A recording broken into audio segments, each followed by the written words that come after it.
የጠቅላይ ሚኒስትር አብይ አህመድ ማስጠንቀቂያ የምስራቅ ኢትዮጵያ የጸጥታ ግብረ ኃይል የአማጺ ኃይላት መሪና አባላትን ገደልኩ ማለቱ፣ የሻለቃ ዳዊት ወልደ ጊዮርጊስ መሸለም እና የሱዳን ጦርነት መባባስ ያልናቸውን አራት ርዕሶች የዛሬው የዜና መጽሔት ጥንቅራችን ያስተነትናል። በዚሁ ቅደም ተከተል ይሰማሉ። ጠቅላይ ሚኒስትር አብይ አህመድ በኢትዮጵያና በኤርትራ መካከል ውጊያ ቢቀሰቀስ ማንም አያቆመንም ሲሉ አስጠነቀቁ። የአብይ ማስጠንቀቂያ የተሰማው ዛሬ ከህዝብ ተወካዮች ምክር ቤት አባላት ለተነሱ ጥያቄዎች መልስና ማብራሪያ በሰጡበት ወቅት ነበረ። በአማራና በኦሮሚያ ክልሎች ከመንግስታቸው ኃይላት ጋር የሚዋጉ ታጣቂዎችን ያጣጣሉት አብይ ለህወሓት ብትዋጉም አታሸንፉንም የሚል አይነት መልእክት አስተላልፈዋል። እሸቴ በቀለ ዝርዝር ዘገባ አለው። ጠቅላይ ሚኒስትር አብይ አህመድ ኢትዮጵያ በቀይ ባህር በኩል ወደብ እንድታገኝ አሜሪካ፣ ቻይና እና ሩሲያን ጨምሮ ለበርካታ ሀገራት ሸምግሉን የሚል ጥያቄ ማቅረባቸውን ተናግረዋል። አብይ የህዝብ ተወካዮች ምክር ቤት አባላት በአምስተኛ የሥራ ዘመን ሁለተኛ መደበኛ ስብሰባቸው ላቀረቧቸው ጥያቄዎች ምላሽ ሲሰጡ ኢትዮጵያ በቀይ ባህር በኩል ወደብ የማግኘቷን ጉዳይ አይቀሬ ብለውታል። ለአሜሪካ፣ ለቻይና፣ ለራሻ፣ ለአውሮፓ፣ ለአፍሪካ አሁን በተከበረው ምክር ቤት መግለጽ የምፈልገው ነገር የኢትዮጵያ የቀይ ባህር አክሰስ ጉዳይ አይቀሬ ስለሆነ ቅድሚያ የሚሰጠው ሰላምና ንግግር ስለሆነ እባካችሁን ሸምግሉንና መፍትሄ አምጡልን። ይሄው ጥያቄያችን። አሁን ሸመግልላችኋለን፣ ሰላም ያስፈልጋል እያሉ ማዘናጋት ከሆነ ግን ብዙ መሄድ አይመስለኝም ጉዳዩ። አብይ በዛሬው የምክር ቤት ውሎ የቀይ ባህር ጉዳይ ህጋዊ፣ ታሪካዊ፣ መልክዓ ምድራዊና ኢኮኖሚያዊ ጥያቄ ነው የሚል ሙግታቸውን በድጋሚ አቅርበዋል። ሀገሪቱ ከቀይ ባህር ገሸሽ የተደረገችው በ30 ዓመታት ትግል በብዙዎች ርብርብ እንደሆነ የገለጹት ጠቅላይ ሚኒስትሩ የወደብ ባለቤትነቷን ለማስመለስ ሌላ 30 ዓመታት ያስፈልጋታል የሚል እምነት የላቸውም። መንግስታቸው የወደብ ጥያቄን ለኤርትራ አቅርቦ እንደነበር ለምክር ቤቱ ያስታወሱት ጠቅላይ ሚኒስትሩ በግልጽ ባላወቅነው መንገድ ለዚያ ጉዳይ ምላሽ ለመስጠት ዝግጁ አልነበሩም ሲሉ ተናግረዋል።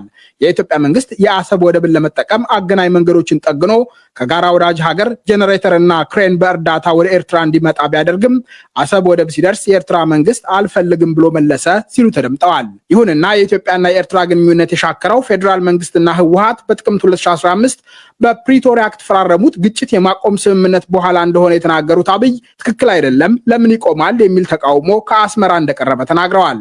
የኤርትራ መንግስት ህወሓትና ትግራይ ተጠቅልለው ካልጠፉ የሚል አቋም ነበረው ያሉት አብይ በዚህ በኩል ሲያቅታቸው በዚያ በኩል ጀመሩ በማለት በኢትዮጵያ ግጭቶች ውስጥ እጃቸው አለበት የሚል ክስ አቅርበዋል። ኤርትራውያን ወንድሞቻችን ናቸው፣ ከነሱ ጋር ውጊያ አንፈልግም። ለኤርትራ መንግስት ያለ መልእክት አንደኛ ወደ ጎረቤት ሀገር ጥይት ማስተላለፍ ጥሩ አይደለም። አባይም ጸባይ ገዝቷል፣ የኛም ሽፍቶች ጸባይ ይገዛሉ እና አንድ ቀን ጥይት ሳመላልስ ብሎ ታሪክ ስለሚናገሩ ጥይት ማቀባበል ቢቀርባችሁ። ስለማናቅ አይደለም፣ እናያቸዋለን።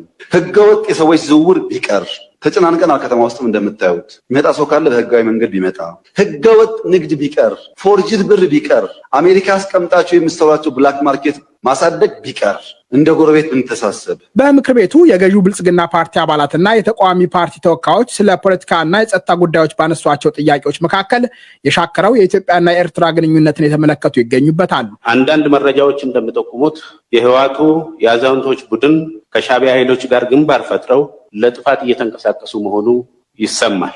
በመሆኑም ሉዓላዊነታችንን የሚዳፈር የሻዕቢያ እንቅስቃሴ ለመክታት እየተሰሩ ያሉ ስራዎችና በአጠቃላይ አሁናዊ የትግራይ ክልል የሰላም የጸጥታና የፖለቲካ ሁኔታ በምን ደረጃ ላይ እንደሚገኝ ማብራሪያ ቢሰጡ።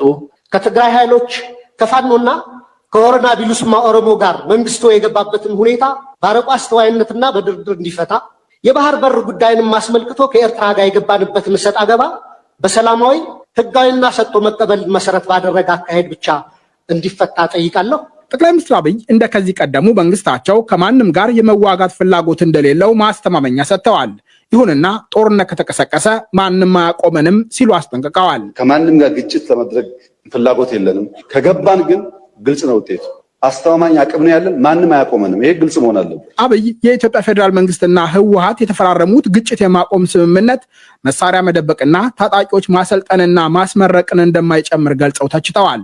የአማራና የትግራይ ክልሎች ከሚወዛገቡባቸው አካባቢዎች የተፈናቀሉ ሰዎች ወደ ቀያቸው መመለስ እንደሚገባቸው የገለጹት ጠቅላይ ሚኒስትሩ በትግራይ ተጨማሪ ውጊያ እንደማያስፈልግ ተናግረዋል። ቲፒኤልኤፍም በሰከነ መንገድ አንደኛ ምርጫ ቦርድን አክብሮ ህገ መንግስት አክብሮ ትክክለኛ ጉባኤ አድርጎ ህጋዊ ፓርቲ መሆን የሚጠበቅበት ከባድ ነገር እኮ አይደለም። ምርጫ ቦርድ መጋበዝ፣ አሰራሩን መከተል፣ ጉባኤ ማካሄድ፣ ምርጫ መሳተፍ፣ ካሸነፈስ መንግስት መሆን። ግን ለመወዳደር ለምርጫ ዝግጁ ካልተኮነ አስቸጋሪ ይሆናልና በዚያ ሳይድ ያለኝ ምክር እኔ ውጊያ ይበቃናል፣ አያስፈልገንም። ግድ የላችሁ ብትዋጉም አታሸንፉ። አይታችሁታል፣ ጥቅም የለውም።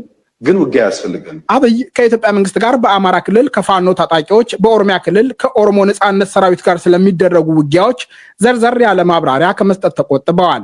ጠቅላይ ሚኒስትሩ ከሁለቱ ታጣቂ ቡድኖች ተወያይቶ የመጣውን ተቀብለናል ሊበሉ እንጂ ተላላኪ ናቸው፣ ዓላማ የላቸውም ሲሉ አጣጥለዋል። እሸቴ በቀለ ያጠናቀረው ዘገባ ነበረ።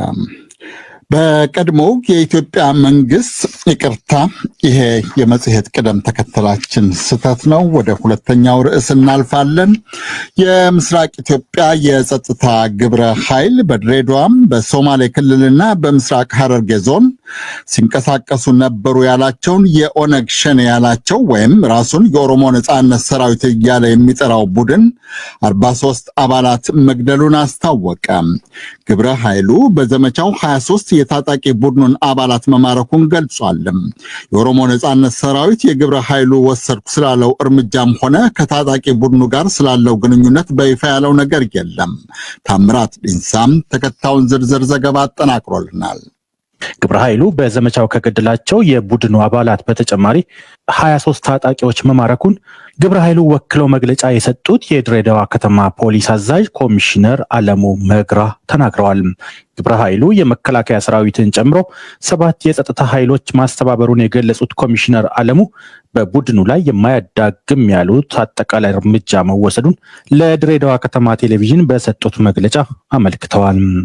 በዚህ መሰረት 43 የጠላት ኃይል ተገሏል።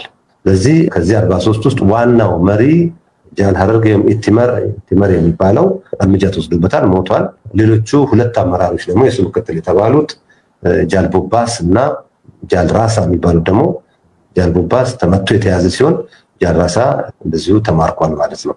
የምስራቅ ኢትዮጵያ የጸጥታ የጋራ ግብረ ኃይል አከናወንኩ ባለው በዚሁ ዘመቻ ከግብረ ኃይሉ ወገን ስለደረሰ ጉዳት ኮሚሽነር አለሙ በመግለጫቸው አላነሱም።